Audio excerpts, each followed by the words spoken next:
Good morning বন্ধুরা, অনেক দিন পর আবার একটা রান্নার ভিডিও নিয়ে চলে এসেছি। এই দেখছো আমি ইলিশ মাছের মাথাটা ভেজে নিয়েছি। আজকে ইলিশ মাছের মাথা দিয়ে কচুর শাক করব।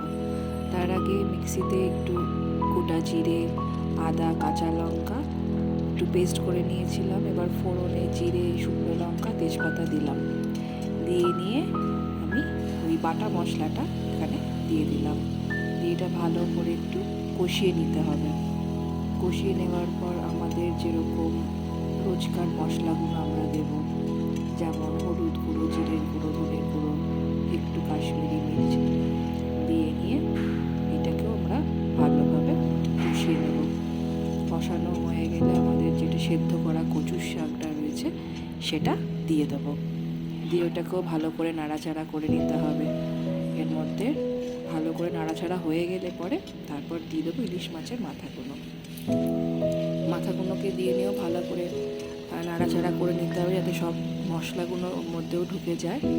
তারপরে প্রয়োজন মতো নুন, একটু মিষ্টি, এগুলো সব দিয়ে নিয়ে ভালো করে নাড়াচাড়া করে তারপরে চাপা দিয়ে রাখতে হবে।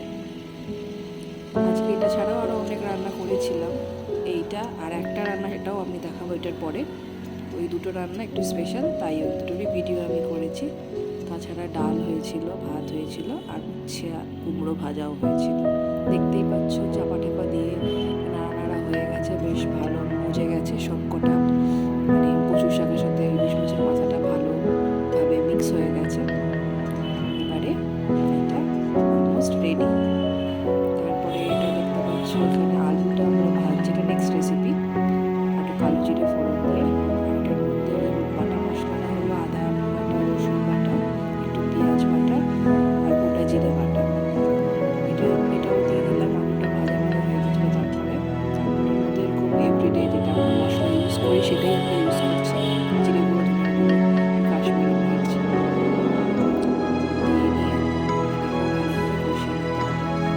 আর এরপরে একটা মেন ইনগ্রিডিয়েন্টস দেবো, সেটা হলো অ্যাকচুয়ালি আমি রেসিপিটা করছি শুকিয়ে দিচ্ছি। তার মধ্যে দিয়ে দিলাম একটু বেগুন, টমেটো, সব দিয়ে দিলে সবজিগুলো নাড়াচাড়া করে নিলাম। আমি এরকমভাবেও করি, আর অনেক রকমভাবে ছোটো ছোটো রেসিপি করি।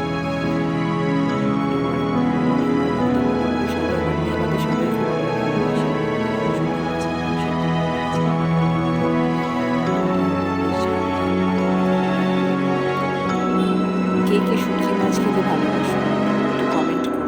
মানে অনেকে পছন্দ করে, অনেকে পছন্দ করে, অনেকে রান্না করার সময় গন্ধটা পছন্দ করে না, কিন্তু খেতে পছন্দ করে। আমার তো দুটোই ভালো লাগে, মানে এইটা হলে আমার আর কিছু লাগে না। তো দেখো, এটাও মোটামুটি পুরো একদম একদম মাখা মাখা করে করেছিলাম, ঝাল ঝাল করে।